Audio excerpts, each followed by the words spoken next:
And everyone just went, wow, this kid is phenomenal, but he's a bit of a dick. Don't be an idiot and swing your arm at an opponent. This exposes how moronic this is. And to all those people that have chosen to disrespect the player, in this case me, have a good night. I played in much more hostile environment, trust me. You guys can't touch me. I cannot stand Novak Djokovic. I haven't been able to stand him for the last 2 decades of his whole career. I actually covered him when he was about 17. He came out to a Hopman Cup for Serbia, and everyone just went, wow, this kid is phenomenal, but he's a bit of a dick. And nothing has changed in the next 20 years, apart from obviously amassing an incredible amount of titles. I think he still acts like a petulant child. All the booing stuff, it's like, you earn respect, mate. If the people want to boo, they can. It's not up to you to decide if people can boo you or not. He's obviously got the titles. You can't argue with the numbers. And the other big thing for me is that he's got the head-to-head record against Federer and Nadal, who are the two main guys that come up in this conversation. So long story short, I begrudgingly accept that the Joker is the GOAT.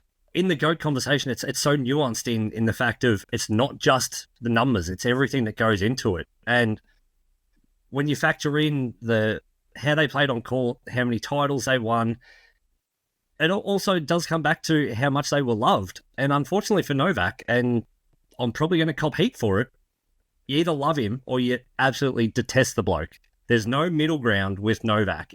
That's all the shit that comes with Novak that detracts from him being the GOAT in my book. The GOAT conversation is all argument, and it's probably the reason I hate it. I hate the GOAT conversation because everything you guys have said, both ways is a good points. Novak wins tonight, that's 25. He goes beyond Margaret Court, greatest, most prolific of all time. Okay, you can slap the GOAT title on him or whatever you want to do, but when you really sit down and think about the GOAT debate, you look at the eras that they played in, and so everyone looks at Federer, Nadal, and Djokovic, but they don't look at Federer came up at the end of the last era and beat all those guys. And then when Nadal came in, he competed with Federer. And then Djokovic competed with Federer and Nadal. And it was a race between those three. Whereas, I think by the time, towards the end of this era, it has been that, and Federer's era, where he started to not win every tournament. You kind of just go these guys brought each other up and made each other better. So if Novak had beaten nobodies for the most part, would that have been a better would that 25 still be as important? I know he's beaten Roger and he's beaten Nadal, but Roger was starting to get a bit old and Nadal's injured, all this it really comes down to that nuance of the debate where it really, that's where it loses me, because it's just love who you love, I did some digging into it, and Djokovic, the last 6 times that they played in majors, Djokovic and Federer, Novak won all of them. And that was from 2014 to 2020, so a fair bit of Roger's prime. I don't see how you can anoint someone as the greatest of all time if you can't even beat your contemporaries more often than not. Each of those eras, it's the Sampras and Agassi era, and there was a bit of Rafter and some other players going on then, but, Sampras was the dominant player of that era. We can go back to McEnroe and Borg and, different eras of tennis. But they had the opportunity to be as dominant and win as many titles as we're talking about. But we're talking about 3 guys that all had over 20 at virtually the same period, which is pretty incredible in itself. But that's what I mean, though, is that you're better if you have 10 guys who can possibly win a Grand Slam as opposed to 3. Yeah, well, is that more depth, or are the guys now just so much better than the rest of the competition? And that's the argument that comes into it, and it's just a never-ending argument, and that's why I fucking hate the GOAT argument, because it's just, there's no winning with it, and it's never going to convince anyone of anything different. The people who love Novak absolutely love him to death, like McKern said, but, those who love Roger and go, oh, no, he's my GOAT, well, they're going to love Roger, and he's going to be the GOAT, and Same with Rafa and people who think that, like, Alcaraz, if he comes up and absolutely dominates this era and wins, like, Grand Slam, like actual capital G Grand Slams for the next 10 years, wins 40 kind of thing, well, does he become the GOAT, or was he in a weak era? And that's where the argument comes in. It's the same as the LeBron MJ one. Everyone goes, oh, basketball was so much harder in the 80s and 90s, and like now it's just soft, and it's a completely different NBA, and you have to adapt to what it is, you know? I mean, the golf one is fascinating because Jack Nicklaus has the most Grand Slams ever. Everyone thought Tiger was going to catch him, and he didn't. He's 3 short. It's 18 versus 15. But I think if you said purely as a golfer, who is the best golf player ever, it'd be hard-pressed to not say Tiger because of the way that he changed the game, the way that he attacked it, the distance. You can talk about equipment as well. But the point you've made there is that Tiger transcended the sport. And for me, and why I've got Roger atop, is Roger transcended the sport. Roger brought so many more people, in my book, into tennis. Not that tennis was not a big sport, but because of Roger, and potentially as well, like because of Rafa, so many more people now got into it. And for me, it's bigger than what on-court impact is. And that's why I've got Roger at the top. Right. The other big issue of the week was Isaac Heeney. This just seemed to drag on and on. We were doing a lot of stories about it, Jimmy. There was a new case and a new appeal every other night during the week. His 1-week ban has been upheld, and he can't win the Brownlow medal if he even finishes the top of the count, which is a long way away. What was your take on all of it, Jimmy?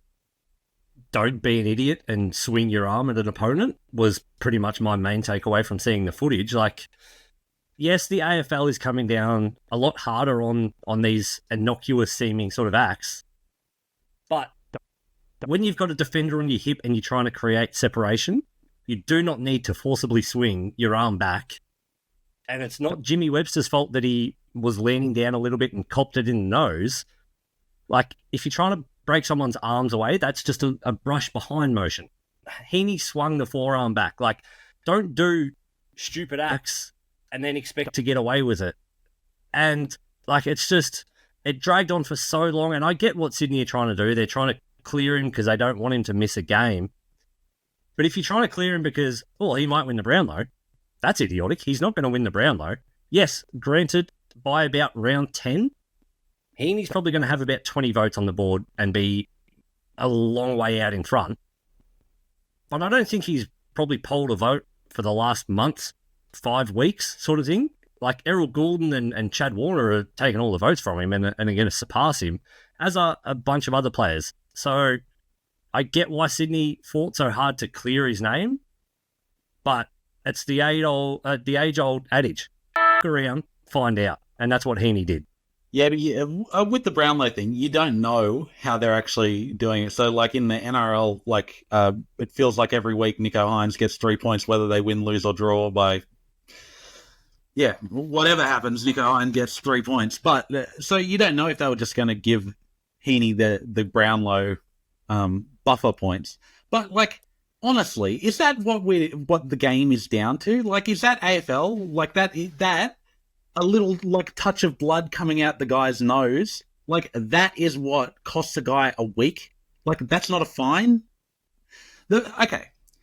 The one story that I saw during the week that I thought, this exposes how moronic this is, because Heaney is ineligible for the Brownlow, whatever you think it may have actually happened with the rest of the season.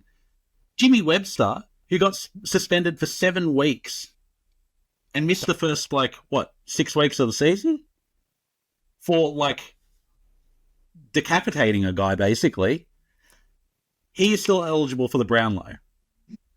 It's just so stupid. It's next to nothing. Was anyone worried about Jimmy Webster, concussion-wise? Did anyone think he was going to get concussed from that little tiny touch? No. Well, how is that? Never came into it. How is that worth a week? What is it deterring? Yeah, I tend to agree. And The amount of times I've seen the replay, it still doesn't seem to be enough force to even make his nose bleed the way that it did. It's like he just sort of swung his arm back. The funny thing is how they specifically changed the rules about this, or the ruling of this way it's going to be adjudicated coming into the season. And some people were worried at the time. They said, well, this is going to cost a bloke a week for something pretty innocuous that actually would have been a fine last year. I don't blame the Swans at all for fighting as hard as they did either, Jimmy. And I got the impression that part of it is the Brownlow. They actually think this bloke is a real chance. They didn't need him against North Melbourne, let's be honest.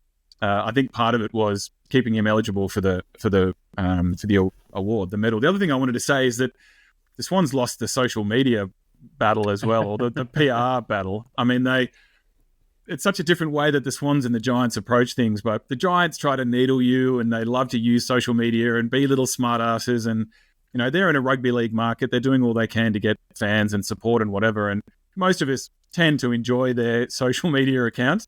The Swans clearly don't, and took exception to this.